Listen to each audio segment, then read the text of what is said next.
SQ, this is W9MGT here, come back. SQ, this is W9MGT here, come back. This is at 10:44 and I have something to say.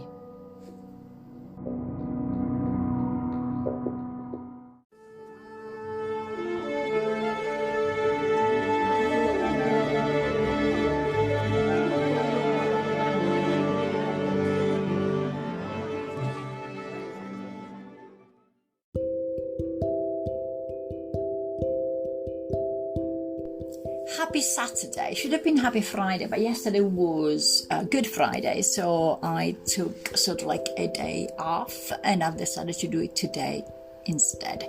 So happy Saturday, 30th of March. It would have been my parents' wedding anniversary, but so no. What happened this week? I had a friend, a colleague of mine, who came over and he stayed for 3-4 days with me. We went to Bangor and we saw a beautiful Bangor in the sun. We went to Manchester and had a nice lovely walk, of course, in the rain. We went to have a nice walk around a reservoir, and things seems to be going better. And between this last night, but especially this morning and just now, I had 3 incredible, beautiful things happening, and the sun is shining, which is the 4th thing. I was reading yesterday, of course, being Easter, so I in my morning routine when I'm reading extra from the Daily Stoic, another book for today and tomorrow, which are daily encouragement from Daisaku Aikida and the Sakagakaya Buddhism. I read from the Upanishads or the Bhagavad Gita. I'm reading from some of the books that I've got, sort of like 12 Steps to Recovery, whether it is mindfulness or Buddhism, or nothing as in just being earthly. And these are the books that I got when I was working in a rehab center.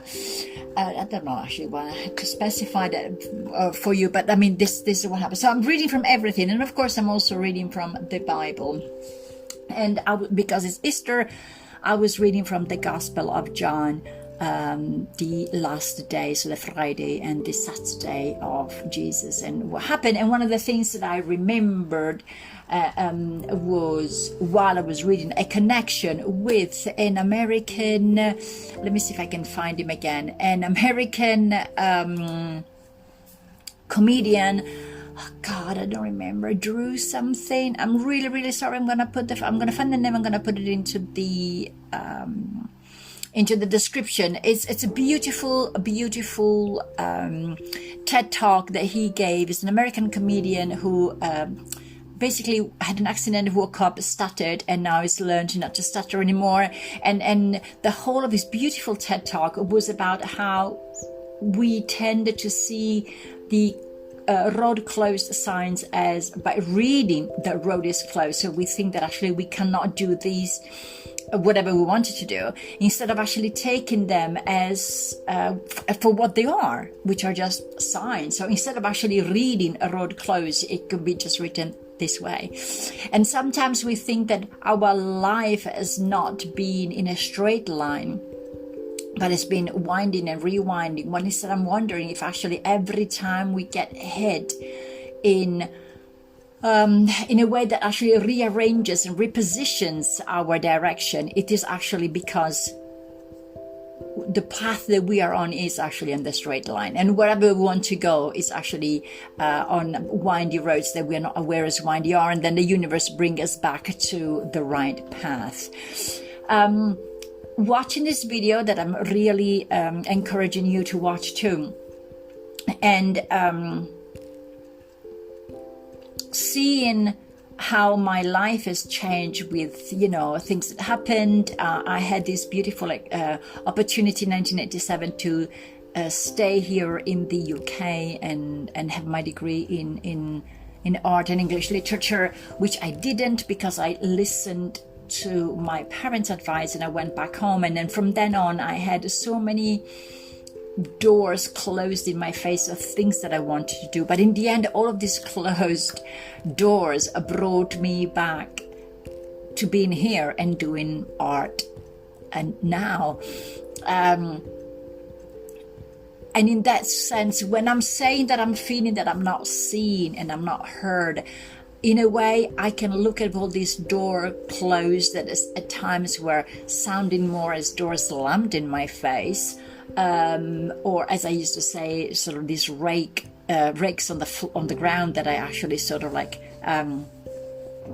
putting my foot on, and then they slam back into my face. Those actually should be seen as redirections, because I was actually seen and protected and cherished and looked after all the times. If I look now from a bird's eye perspective of all the changes, probably my life actually has been in a direct and straight line, instead of actually me trying to go and do things in a different way. So let's put it this way. If I was meant to do art and English and literature from the very beginning, I am actually now here doing it, and all the other directions, getting married, my big panic attacks, my horrendous and painful breakups, my cars breaking down in the middle of the snow, finding myself with no job. All of these were redirections up to the point of me to be into this, in doing whatever it is that I was meant to do from the beginning. So this morning I was getting out the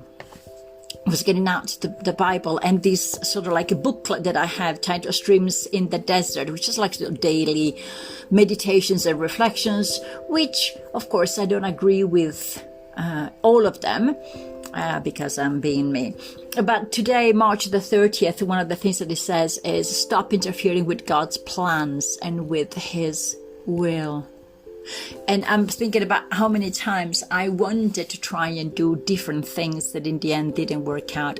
Why did I try to do all of these different things? Because I wasn't happy. So I wasn't happy in the life that I was leading. And so I tried to do different things. And all of these things that I've tried to do did not work out.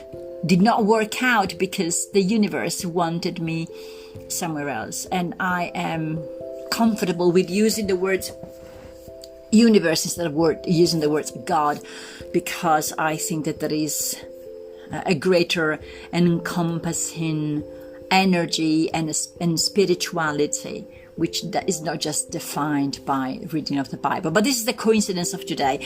Having said that, one of these, the beautiful things, so this was the first thing, so the synchronicity, I don't think that made much sense today. So the first thing was the synchronicity of my elucubration from the reading of what is a path and what is your purpose and what is your destiny, with Jesus knowing that he has got to die and he's got to leave because he's doing the will of the Father. Me, self-reflecting on a personal level that this actually happens, that if I actually did quote unquote the will of the Father, probably I would have stayed in the UK in 1987 and said to my parents, stuff it, I've got a full scholarship, so I'm actually staying here in the UK and do art. But instead I did not listen, and I did not take the door that was wide open for me, but I went back home with all the horrendous stuff that happened afterwards, which all horrendous stuff led me back to being here where I was supposed to be from the very beginning in 1987. So this is the first big coincidence, especially then with reading Streams in the Desert, with that passage of stop interfering with whatever God's plan is. This is the first thing. Then and beautiful soul, an amazing, beautiful friends that I still have in Italy from 1983, 1984 when we met up. Renato, he's a runner. He's a semi-professional runner. It's just a beautiful guy. It's a beautiful soul. It's like my brother. And he knows that I was feeling a bit sad. So he knows that I need to learn to run, because run moves endorphins, moves everything. So he bought for me a pair of running shoes, and I was supposed to get them by my calculations next week, and said I got them this morning. So I've got, and also he filled the shoes with chocolate, which is always a good thing. So I've got chocolate and shoes. I've got my chocolate, and I've got my favorite. I've got my favorite chocolate, and I've got my running shoes, which I'm also wearing now, because probably I'm gonna even go sort of like to sleep with the shoes. This was the second thing. Having this beautiful surprise of a beautiful soul. And then I got a letter in the post this morning, which I've just opened, by my energy provider, that said that by their calculations, because the price is going to be capped from Monday, the 1st of April, I will be saving about £400. So I thought this is actually a good thing. So today is a good day. So the sun is shining. I feel heard and seen. I am going to have to pay less money for my gas and electric, and I have got my running shoes, which I am going to use today. So beautiful things happen. Most of the times we don't think that the things that happen the way that we want them, but actually things go the way that they have to go. Things go the way that they have to go. And one of the things that I wrote this morning in my journal is it seems that the universe has been conjuring and protecting me and leading me here all the time, which means that all the time when I thought that I was in the dark and I was abandoned, actually I was seen. The true me was seen. I was always seen. I was always acknowledged, because the universe wanted me to be here or in the next step, or whatever I'm going to be. So one of the things that I'm leaving you with is a big question in the Bible, and all in, if you're even thinking about the law of attraction, it says, if you're asking anything in my name, anything, I will do that. And I will provide you whatever I'm going to give you whatever you will ask for if you're asking in my name. So my big question has always been, if I take for granted the fact that anything I ask, I would receive, what is it that I'm going to ask? If you knew that you are going to get whatever you will receive, what is it that you're going to ask? Are you going to ask for money? A new job? Are you going to ask just for one thing or multiple things? Because that made me wonder. Anything you ask. So if I ask for a new job, would I be happy in the job?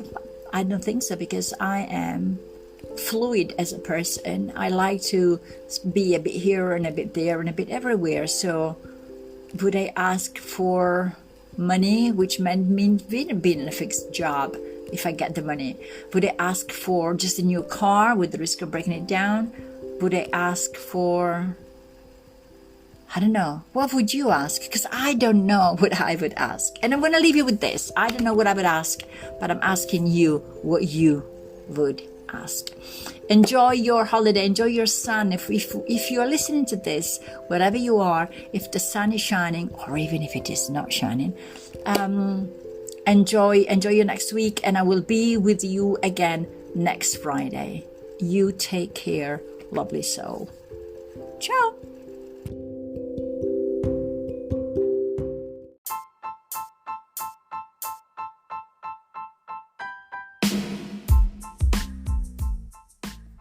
You've listened to the voice of W9 in honor of the movie Contact, MGT, or Matilde Glubich Tomat. I'm mainly a researcher, an artist, a writer, and an existential psychotherapist based in the UK. You might want to check my website at matildetomat.com.